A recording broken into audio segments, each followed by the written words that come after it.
दोस्तों, हम हर हफ्ते बड़ी मेहनत से आपके लिए एक दिल दहला देने वाली एनिमेटेड हॉरर स्टोरी बनाते हैं। तो अगर आप हमारी यानी खूनी मंडे चैनल की कहानियां एंजॉय कर रहे हैं तो हमारे चैनल को सब्सक्राइब कीजिए और हमारी लेटेस्ट वीडियोस की नोटिफिकेशन के लिए बेल आइकन दबाना मत भूलना।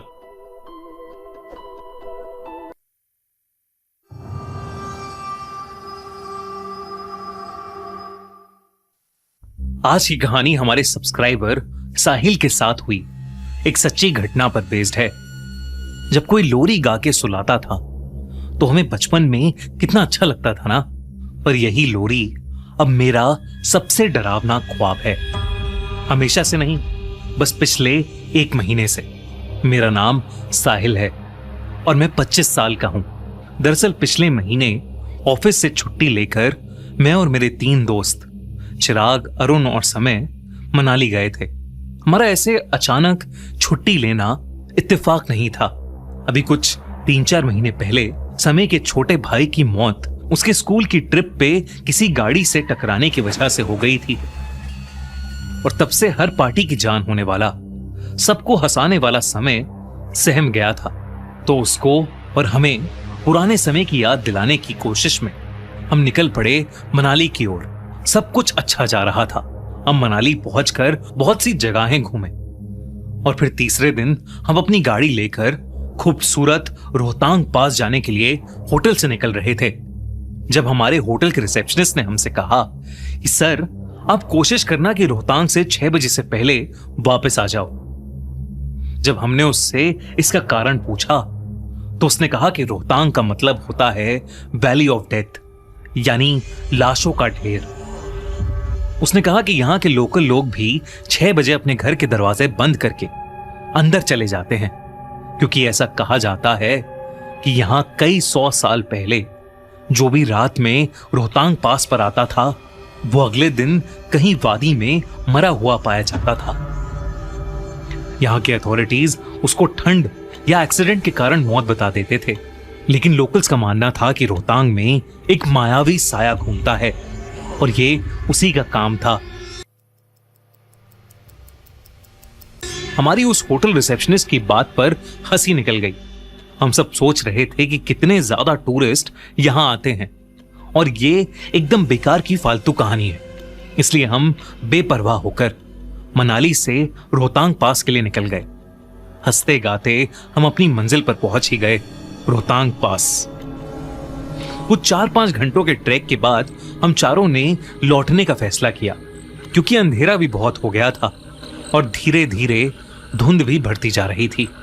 रात के करीब 9-9:15 बज रहे थे। रोहतांग में टूरिस्ट तो छोड़ो, अब कोई भी नहीं दिख रहा था। हम काली अंधेरी रात में लगभग 30 किलोमीटर/आवर की स्पीड पर धीरे धीरे गाड़ी चला रहे थे, लेकिन धुंध बढ़ती ही जा रही थी, इतनी गहरी कि कुछ देर बाद ना आगे की सड़क दिख रही थी ना मोड़। एक गलती और हम खाई में गिर सकते थे। अरुण गाड़ी चला रहा था और हम फॉग लाइट्स ऑन करके धीरे धीरे आगे बढ़ रहे थे कि हमें सड़क के किनारे पर एक पत्थर दिखा जिस पर लिखा था मनाली 28 किलोमीटर्स। पर अजीब बात यह थी कि इतने अंधेरे और सर्द भरी रात में उस पत्थर पर एक आदमी बैठा था जिसने केवल एक धोती और ऊपर एक कपड़ा टांगा था। मुझे ये बात बहुत अजीब लगी, लेकिन मैंने कुछ बोला नहीं। फिर इससे भी अजीब बात हुई। करीब 20 मिनट कार चलाने के बाद हमें फिर वही पत्थर दिखा जिस पर लिखा था मनाली 28 किलोमीटर्स, और इस पत्थर पर भी वही आदमी बैठा था। शायद हमने गलत रास्ता ले लिया था। मैं बोलने ही वाला था कि तभी चिराग बोल पड़ा, यार मैं तुम सबको डराना नहीं चाहता, पर 20 मिनट पहले भी मुझे सेम पत्थर दिखा था, मनाली 28 किलोमीटर्स, और उस पर कोई बैठा था, एक आदमी जिसने सफेद रंग की धोती पहनी थी ना। मैंने उसे टोकते हुए कहा और उसने कहा नहीं, मुझे तो एक छोटी बच्ची दिखी थी, उसके हाथ में एक खिलौना भी था। और अरुण ने तो कुछ और ही बोला, तुम सब कैसी बातें कर रहे हो, मुझे पिछले 2 पत्थरों के पास एक घोड़ा खड़ा दिखा, काला घोड़ा जो बस हमारी गाड़ी गुजरते हुए देख रहा था। हम सबने अपनी नजर अब समय की ओर घुमाई, जैसे उससे पूछना चाहते हो कि उसे क्या दिखाई पड़ा। लेकिन वो एकदम से अजीब सा हो गया था। वो यही दोहराता रहा कि किसी को हमारी जरूरत है और अगर कोई मदद मांगे तो हमें रुकना चाहिए। हम सब थोड़े घबरा गए, मगर किसी ने कुछ कहा नहीं। अरुण ने कहा कि शायद हम गलत रास्ते पर चले गए थे और अब वो और ध्यान से गाड़ी चलाएगा। लेकिन कुछ देर बाद फिर से वो पत्थर आया। मनाली 28 किलोमीटर्स। ये तीसरी बार था कि ये पत्थर हमारे सामने आया, मगर इस बार मुझे उस पर कोई नहीं दिखा। इनफैक्ट किसी को भी इस बार उस पत्थर के आसपास कोई नहीं दिखा। रात के 11 बजने को आए थे।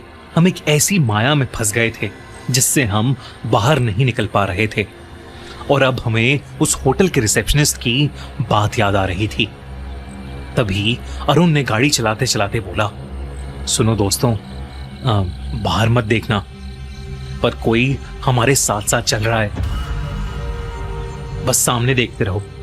अरुण की इस बात को सुनकर हम सबके रोंगटे खड़े हो गए थे, क्योंकि हमारे आसपास कोई गाड़ी नहीं थी, लेकिन एक साया था, एक 15 साल का लड़का। हमारी गाड़ी जो अब 40 किलोमीटर पर आवर की स्पीड पर चल रही थी, उसके साथ साथ बड़े आराम से चल रहा था। वो भाग नहीं रहा था, बस चल रहा था। उसके कपड़े मिट्टी से सने थे और उसके चेहरे पर कई सारी चोटें लगी हुई थीं। हम सब उसे देखकर बहुत डर गए थे। तभी समय ने कहा कि शायद इसे हमारी मदद चाहिए और उसने अपनी खिड़की खोल ली और उस बच्चे की ओर बस एक तक देखता रहा। अरुण ने बहुत कोशिश की कि सेंट्रल कंट्रोल से उसकी खिड़की बंद कर दे, लेकिन वो कर ही नहीं पा रहा था। हम सबने समय का नाम चिल्लाया और समय को होश में लाने की कोशिश की और इतने में वो बच्चा पीछे रुक गया। और जब मैंने गाड़ी के रियर व्यू मिरर में देखा तो वो लड़का वहां खड़ा था और वेव कर रहा था और उसे पीछे के शीशे में देख समय भी मुस्कुराकर हाथ हिला रहा था। इस हादसे के बाद हमने गाड़ी की स्पीड और तेज कर ली और फाइनली हमें एक पत्थर दिखा जिस पर लिखा था मनाली 16 किलोमीटर्स। हमने चैन की सांस भरी और अरुण ने बस 2 बजने से कुछ मिनट पहले हमें होटल पहुंचा दिया। हम सब ने तय किया कि हम इस घटना के बारे में कल सुबह बात करेंगे और सब चुपचाप सो गए। और रात को 3:30 बजे मेरी किसी गाने की आवाज से आंख खुल गई और मैंने जो देखा उसे देखकर मेरी रूह कांप गई। समय उठा हुआ था और एक छोटे बच्चे की तरह खुद को शीशे में देखकर लोरी गा रहा था। चंदा है तू मेरा सूरज वे तू मेरे आँखों का तारा है तू, चंदा है तू। मैंने अरुण और चिराग को उठाया। हम सब ने समय को पुकारा, लेकिन वो हमें अनसुना सा कर रहा था। गेट खोलो।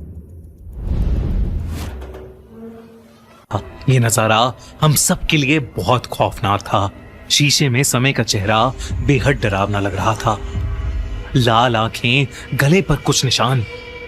ऐसा लग रहा था जैसे उसका गला कोई दोनों तरफ से दबा रहा हो और उसके चेहरे पर एक छोटी सी अजीब सी मुस्कुराहट थी और वही लोरी।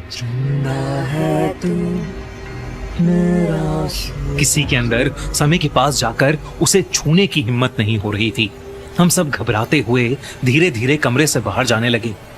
हम जैसे ही निकलने लगे उसने एक बच्चे की तरह मासूम हंसी हंसते हुए कहा, अगर मैं रात को तुम्हारी खिड़की पर दस्तक दूं तो तुम खिड़की खोल के मेरी मदद करोगे ना? और ये कहते ही वो एकदम से बेहोश हो गया। हम तीनों को यह यकीन सा हो गया था कि शायद समय पर कोई बुरा साया आ गया है। सुबह होते ही हम उसे होटल वाले की बात मानकर वहीं के एक पंडित के पास लेकर गए। उस पंडित ने उसे देखते ही बता दिया कि समय के किसी अपने की हाल ही में मौत हुई है और उसकी आत्मा का ढोंग करके किसी बुरे साए ने समय को अपने वश में कर लिया है। पहले उस पंडित ने उसकी नजर उतारी और फिर झाड़ फूक की और फिर एक पूजा की, जिसके बाद समय को बहुत सारी उल्टियां हुई और उस उल्टी में समय के अंदर से कुछ अजीब सा काला गाढ़ा लिक्विड निकला। आज समय पूरी तरह से नॉर्मल है, लेकिन मुझे हर रात उसकी लोरी के सपने आते हैं। दोस्तों, कैसी लगी आपको ये कहानी? आप भी हमें अपनी स्टोरीज भेज सकते हैं हमारे इंस्टाग्राम पेज पर हमें मैसेज करके। इंस्टाग्राम पेज की लिंक डिस्क्रिप्शन में। आज साइट पर मेरा आखिरी दिन था। मेरा काम सिर्फ उन अजीब शब्दों की तस्वीरें लेना। मैं प्राचीन पाली पैशाची की कई किताबें लेकर उस गुंबद के पास आ गया था, लेकिन मैंने कोशिश की उनका अनुवाद करने की, उनका अर्थ समझने की। किसी तरह कुछ पंक्तियां समझ में आई।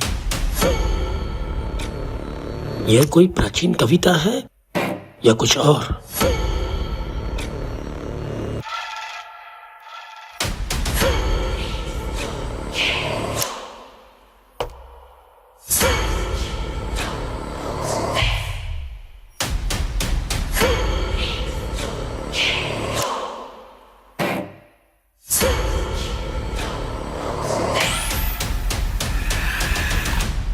क्या इस पहाड़ के अंदर एलोरा जितना ही भव्य कोई प्राचीन मंदिर वाकई दबा हुआ है?